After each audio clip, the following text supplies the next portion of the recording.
Good morning and welcome to the DFS YouTube channel. I am Razzle11 and you can find me on X at Razzle11Grinds. Going to take a look at some pitching for today, the 19th of May. It is Sunday. We do have an 11 game main slate in front of us. Does not appear to be any real weather concerns. Maybe some rain potentially in Kansas City, but nothing to be worried about. As always, this is a first look at pitching. I try to go more in depth as the day goes on. I know we only have a couple hours before the slate starts, but I will be looking at DraftKings here since that is where a majority of my action is. On FanDuel, I would cut my pitcher pool down at least in half, probably closer to a third, to be honest. But let's get into the 11 games now. At the top, we have Aaron Nola coming off of a complete game shutout. Has been really strong. 7+ strikeouts in 5 of his last 6 starts. Washington, not a team that strikes out a ton. He was solid against them, beating them early in the season.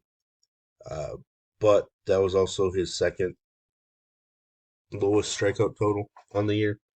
Um, Looking at the prop numbers, K prop of 6.5 would choose slightly on the over.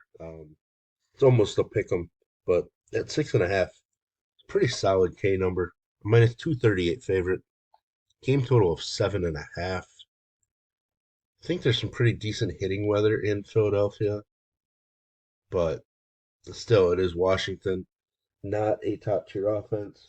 Joey Gallo return, which increases some K expectancy as long as he's in the lineup. So Noah definitely going to be involved in my pool.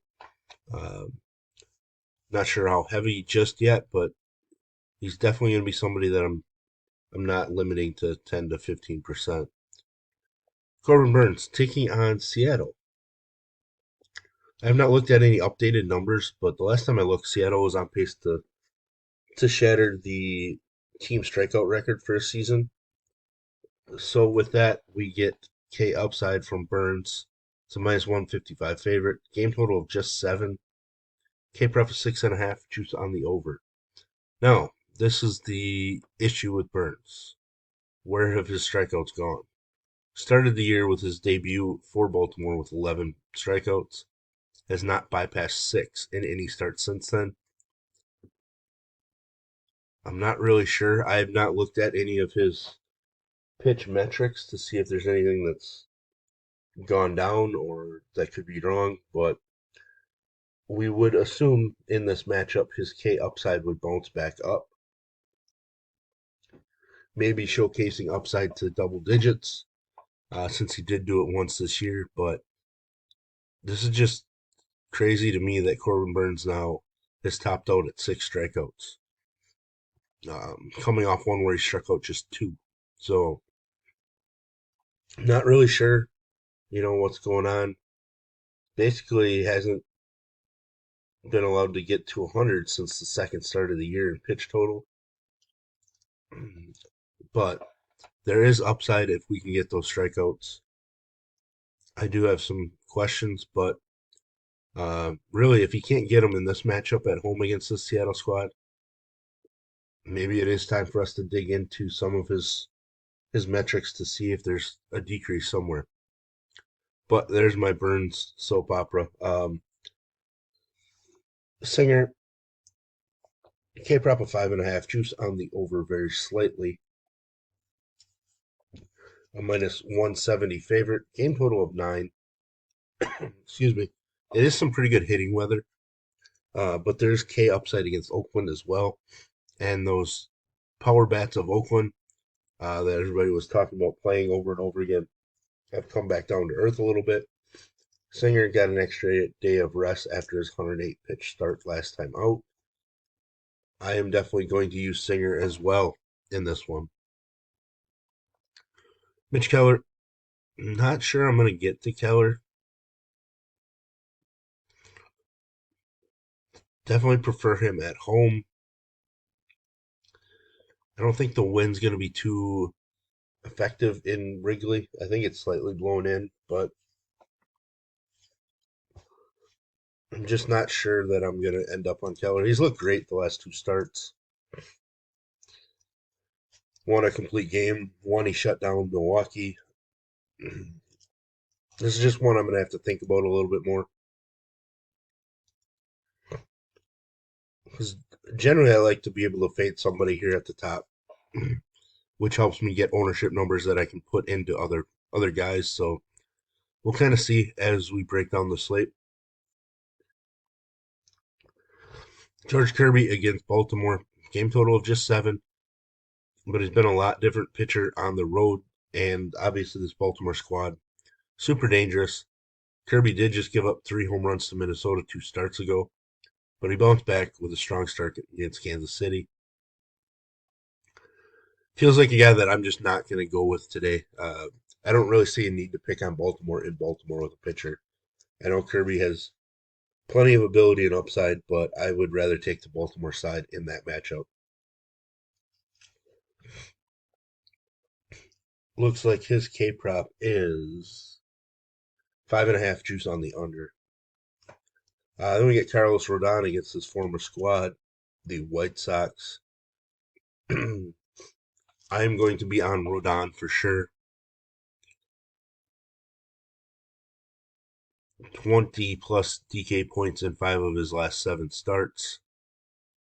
One of those starts that he didn't was against a difficult Baltimore squad who got to him for 3 home runs. May not have extreme K upside anymore. I'm not really sure. Excuse me. Um, but obviously such a great matchup for us. K prop of 6.5 juice on the over. Minus 310 favorite in this game. So he's probably going to be super popular. Uh, as I did a first look build right before I started this video, Rodon did end up in that build. So I am a little worried at potential ownership numbers, but it is a larger slate, so maybe we are a little more spread out, hopefully. Tanner Bybee has some really rough starts, and then he can showcase some big time upside. Like his start against Atlanta was phenomenal. Absolutely shut down this Twins team a month and a half ago now. There's plenty of upside for him. He just has not been good at home. That is a worry for me. I believe pretty strongly in home road splits for pitchers. Looking at the weather in Cleveland, it's going to be pretty warm, so there are some concerns there. I don't remember if he's a reverse splits guy or if left-handed bats are ones that get to him. If left-handed bats are the ones that do get to him, I could see myself removing him from my pool at this point. I, I just know there's plenty of strikeout upside against this Twins lineup. Pavetta's definitely in my pool. I like his upside. He was sharp his last time out. He gave up 2 solo home runs, but struck out 8. Uh, the St. Louis lineup dropped already today. Matt Carpenter leading off. There's no Nolan Gorman, which I guess Brendan Donovan doesn't strike out as much as Gorman, but Gorman has much more power. And that's the one big issue with Pavetta that we're worried about is these home runs. If he keeps the ball in the park, there's plenty of upside. So I'll be honest, I think Pavetta ended up as my SB2 in that hand build quick before I started this video. Not really interested in Jameson Taillon.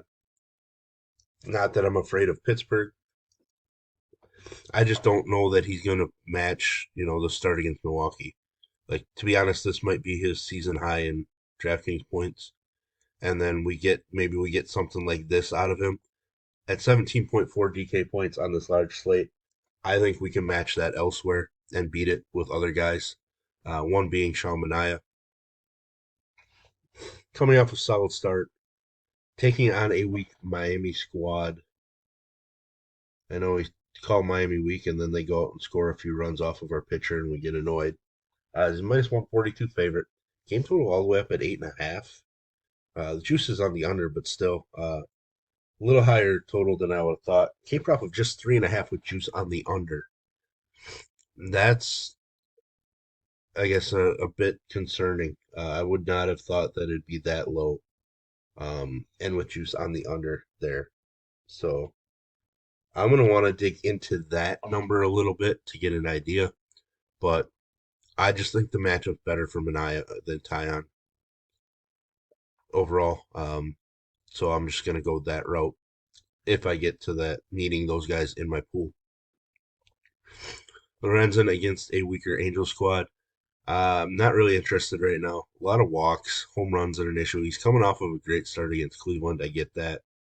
Um, Looking at the Vegas numbers of this one, K-prop 4.5 juice on the over, and we're looking at a minus 155 favorite, but a game total of 8.5 that could end up at 9 when all's said and done. I just don't think I'm going to get to Lorenzen, to be honest. So maybe it's a mistake. Maybe he goes out and throws a no hitter again. I don't know, but Savali, not going to get to Savali against Toronto. Not that Toronto's destroying the baseball or anything, but I'm just not doing it. Trevor Williams gave up a ton of home runs last year. Finally, just gave up his first home run this year. Uh, I think Philadelphia's going to be very popular. I'm not going to be playing Trevor Williams. I think the first time I played him was this start because it was against the White Sox. Um, I'm just not going to be interested. I don't know how this happened against Baltimore. Uh, he's another one that I would probably bet some money on that will not bypass this 30 fantasy point mark on DraftKings the rest of the season. Maybe even the rest of his career, to be honest. Spencer Arrighetti, probably not getting there. He's a guy that's got some talent, but he walks a lot of guys. He can give up home runs. He doesn't have clean innings. Um, I just don't know that we need to go there at this point. Not really many guys I'm considering down here. Paddock really destroyed us last time out. Taking on a Cleveland squad that doesn't strike out a ton. Paddock's had some strong start this year, but I'm probably not getting there. Manoah, maybe. Solid start against Minnesota. Everything was unearned. Maybe we get there against Tampa Bay because Tampa Bay is a team I have been picking on with pitching more often than not. Try to find his numbers here. He is a slight home favorite at minus 112. It's pretty close to a pick 'em. K-prop of 4.5, juice strongly on the over. So maybe I don't like Manoah just in general, but maybe today is the day we go with him against Tampa Bay. Jose Soriano, a guy that I have not been using because I feel like his numbers should go back to, I guess, his career style numbers. So I'm just not going there. I don't really have any interest in anybody else down here. So there we have it. There's the first look here at pitching. If you enjoy what I bring to you, please hit the like button, hit the subscribe button, turn the notification bell on. Get the alert anytime we drop videos here at DFS Army. If you want to get access to our coaches, tools, sheets, Discord, etc., I'll put links in the description below. You can use promo code RAZ, that's R-A-Z, for 10% off monthly. And as always, best of luck, everybody.